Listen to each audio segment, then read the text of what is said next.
তর্কের চেয়ে নীরবতা ভালো, প্রতিশোধ নেওয়ার চেয়ে রাস্তা বদলে ফেলা ভালো, আর স্বার্থপর লোকের পাশে চলার চেয়ে একলা চলা অনেক ভালো।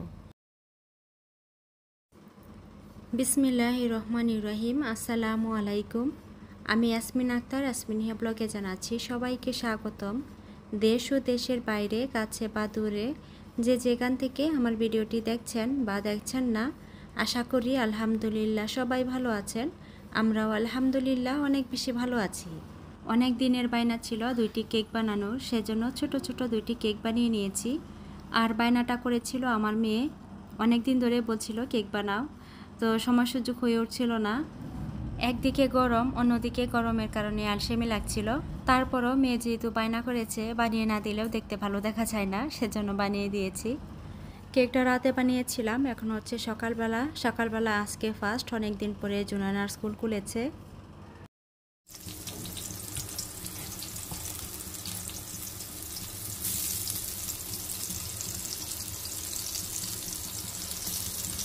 সকালবেলা উঠে সকালে নাস্তা হিসেবে নুডলস রান্না করেছি।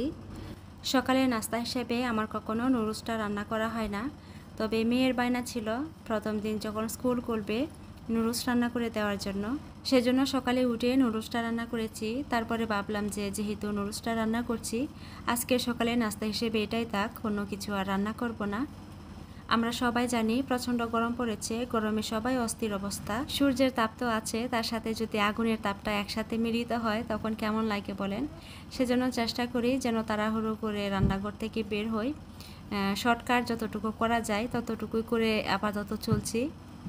ইদানিং চেষ্টা করছি সকাল সকাল যেন রান্নাটা শেষ করে ফেলতে পারি।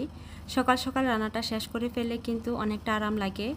সকালবেলা কিন্তু গরম এতটা বোঝা যায় না, ঠিক সেই সময় যদি রান্নাটা সেরে ফেলা যায় তাহলে সত্যি অনেক আরাম হয়। সময় যত বাড়ে সূর্যের তাপও তত বাড়ে, সেজন্য আসলে আগে আগে রান্না করাটাই ভালো। এখন পর্যন্ত যারা আমার ভিডিওটি দেখছেন অথচ একটি লাইক দিতে ভুলে গিয়েছেন, সবার কাছে অনুরোধ থাকবে এই ভিডিওতে একটি লাইক দিয়ে দিবেন। আপনাদের একটি লাইক পরবর্তী একটি ভিডিও বানাতে আমাকে অনেক অনেক বেশি উৎসাহিত করবে। আপনাদের ভাইয়া কিছু বাজার পাঠিয়েছিল, বাজারগুলো এক এক করে গুছিয়ে নিলাম। এদিকে কিন্তু দুপুরের রান্নাটাও হয়ে গিয়েছে। কয়েকদিন আগে একটি ভিডিওতে আপনাদের সাথে শেয়ার করেছিলাম জুনানার হাত থেকে একটি মগ পরে ভেঙে গিয়েছে।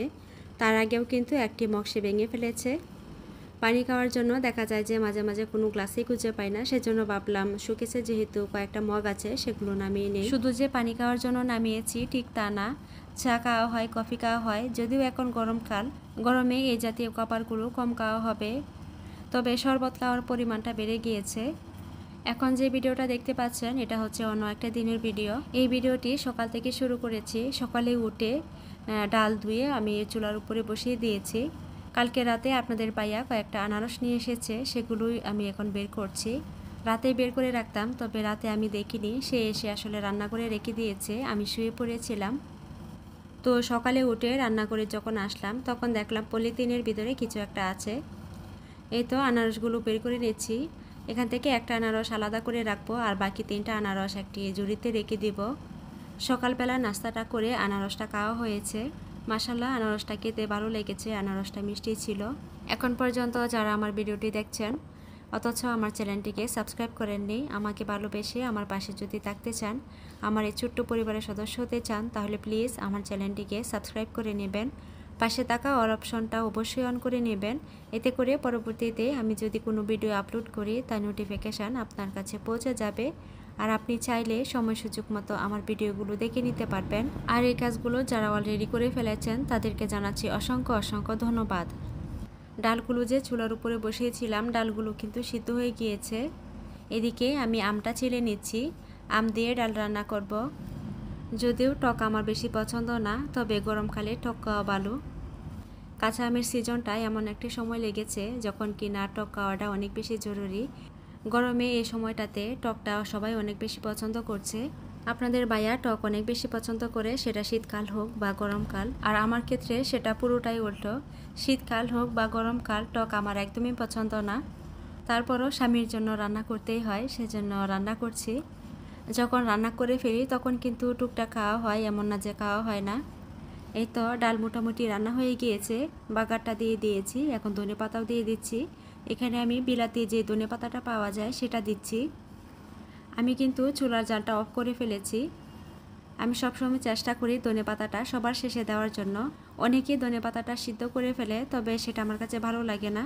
ধনেপাতা দেওয়ার পরে যখন আরও সিদ্ধ করা হয় সেই স্মেলটা আমার কাছে একদমই ভালো লাগে না, কেমন জানি লাগে। কালারটাও খুব বাজে লাগে, সেজন্য আমি সবসময় চুলার জালটা বন্ধ করে তারপরে ধনেপাতাটা ছড়িয়ে দিই। এতে করে ধনেপাতার কালারটাও ঠিক থাকে, স্মেলটাও সতেজ থাকে। আসলে এটা আমার ব্যক্তিগত ভালো লাগা, অনেকে সিদ্ধ করে ফেলে সেজন্য বললাম। অন্যদিকে বড় মাছ দিয়ে ফুলকপি রান্না করেছি, তবে সেগুলো আপনাদের সাথে শেয়ার করা হয়নি। শুধু কী কী রান্না করেছি সেগুলো শেয়ার করলাম। রান্না করতে করতে এদিকে আমের জুস বানানোর জন্য সব কিছু আমি রেডি করে নিয়েছি। আমি ব্লেন্ডারে সব কিছু রেডি করে রেখেছি। রেডি করে নর্মাল ফ্রিজে রেখে দিয়েছি। যখন মনে হবে এখন খাওয়ার প্রয়োজন তখন আসলে বের করে ব্লেন্ড করে নেব। এখন হচ্ছে দুপুরবেলা, রান্নাবান্না কাজকর্ম সব কিছু শেষ হয়ে গিয়েছে। গোসল করে নামাজ পড়তে এসেছি, সাথে আমার মেয়েও এসেছে। মেয়ে বলছিল সে পুপির বাসায় বেড়াতে যাবে, তো আবার বলছিল যে বাহিরে তো অনেক রোদ, কীভাবে যাব। তখন আমি বললাম যে আল্লাহর কাছে চাও, তাহলে দেখবা যে রোদ কমে গিয়েছে, বৃষ্টি আসবে, যেতে পারবে। সেই মুহূর্তে আমিও নামাজ পড়তে আসবো, সেজন্য তাকেও বললাম যে চলো একসাথে নামাজ পড়ি আর আল্লাহর কাছে দোয়া করো, তাহলেই দেখবা যে বৃষ্টি চলে আসবে। তো সে কথা মতোই কিন্তু সে এসে আমার সামনেই বসে পড়েছে। যদিও তার আলাদা হিজাব আছে, তারপরও সে আমার হিজাবটা নিয়েছে। আমার হিজাবটা যখন এসে পড়ে আমার কাছে দেখতে খুবই ভালো লাগে। সবাই মাশাআল্লাহ বলে দিবেন আর আমার মেয়ের জন্য সবাই দোয়া করবেন। গোসলের খাবার আগে এখানে আমি দুধ জাল করে নিয়েছিলাম। দেখলাম যে দুধটা ছানা হয়ে গিয়েছে। তখন ভাবলাম যেহেতু ছানা হয়ে গিয়েছে, ভালোভাবে ছানা করে মিষ্টি করে নেওয়া যাবে। ঠিক সে কারণেই এক টুকরা লেবুর রস আমি এখানে দিয়ে দিয়েছিলাম, এতে করে ছানাটা আরও সুন্দর হয়েছে। ভেবেছিলাম কোনো একটা মিষ্টি বানিয়ে ফেলা যাবে, তবে মিষ্টি কিন্তু আর বানানো হয়নি, চিনি দিয়ে খেয়ে ফেলেছিলাম। এই গরমে রান্না করে আর যেতে ইচ্ছে করেনি। খুব বেশি ভর্তা খেতে ইচ্ছে করছিল, সেজন্য এখানে ভর্তা করে নিয়েছি। আমার একটি আঙ্গুল অল্পখানি কেটে গিয়েছে, যার কারণে আমি হাত দিয়ে ভর্তাটা মাখাতে পারিনি। মাছের ভর্তাটা কড়াইয়ের মধ্যে আমি কোনো রকমভাবে করে নিয়েছি। এখন চলে এসেছি বিকালবেলা একটু ছাদে গিয়েছিলাম। ছাদে গিয়ে দেখি গাছগুলোর খুবই শোচনীয় অবস্থা। গাছগুলোতে পানি দিচ্ছি, সাথে আমার মেয়েও ছিল। আমিও পানি দিয়েছি, সাথে আমার মেয়েও পানি দিয়েছে। কিছু টমেটো গাছ উঠিয়ে ফেলেছি, কারণ এগুলো সিজন ছাড়া লাগিয়েছি। ওই দিন একটি ভিডিওতে আপনাদের সাথে শেয়ার করেছিলাম আর জানতে চেয়েছিলাম যে গাছগুলোতে ফল আসবে কিনা। তখন বাংলাদেশি ব্লগার মিম আপু আমাকে বলেছিল যে ওনার জানা মতে সিজন ছাড়া যে গাছগুলো লাগানো হয় এগুলোতে ফল আসবে না। সেজন্য ওনার কথা মতো আমি গাছগুলো উঠিয়ে ফেলে দিয়েছি। আপুর জন্য অনেক অনেক বেশি ভালোবাসা আর দোয়া রইল, আর আপুর জন্য অনেক অনেক বেশি শুভকামনা রইল। আমার ভালো লাগা থেকে আমি ছাদে গাছগুলো লাগাই। গাছগুলো থেকে যে অনেক বেশি সবজি হয় বা সবজির আশা করি তাও না, অল্প অল্প করে লাগাই। তা থেকে যদি কোনো সবজি উৎপাদন হয় তাহলে নিজের কাছে অনেক বেশি ভালো লাগে, কারণ নিজের হাতের জিনিস খাওয়ার মজাই কিন্তু অন্যরকম। ছাদের গাছগুলোর দিকে যদি আমি আরেকটু নজর দিতে পারতাম তাহলে হয়তো ভালো কিছু আশা করা যেত। আপনাদের ভাইয়ের কাজ হচ্ছে শুধু আমাকে মাটি এনে দেওয়া, আর যদি কোনো কিছু প্রয়োজন হয় সেগুলো এনে দেওয়া। তারপরে যাবতীয় যত কাজকর্ম আছে সব কিছুই কিন্তু আমাকেই করতে হয়। মাটি থেকে শুরু করে গাছে পানি দেওয়া পর্যন্ত সম্পূর্ণ কাজটাই আমাকেই করতে হয়। মাঝে মাঝে আপনাদের ভাইয়া অল্প স্বল্প হেল্প করে, তবে এতটুকু হেল্পে আসলে আমার কাজ হয় না। সেজন্য সব কিছু করতে গিয়ে আমি একটু মুশকিলে পড়ে যাই। যাই হোক, কল্পকানি 50টার ভিতরে যতটুকু হয় ততটুকুই আলহামদুলিল্লাহ। দেখতেই পেয়েছেন কি সুন্দর মিষ্টি কুমড়া গাছ হয়েছে। এই গাছগুলো ভাবছি কয়েকদিনের ভিতরে খেয়ে ফেলবো। কোনো প্রকার যত্ন ছাড়াই গাছগুলো খুব সুন্দর করে হয়েছে। পাতাগুলো যখন উঠাবো চেষ্টা করব আপনাদের সাথে শেয়ার করার জন্য। প্রায় 1 বছর আগে এই মাটির হাঁড়িটা আপনাদের ভাইয়া আমাকে এনে দিয়েছিল। এই হাঁড়ির মধ্যে কিন্তু আমি একদিন রান্নাও করেছিলাম। একবার রান্না করার পরে আর রান্না করিনি, এভাবেই রেখে দিয়েছিলাম।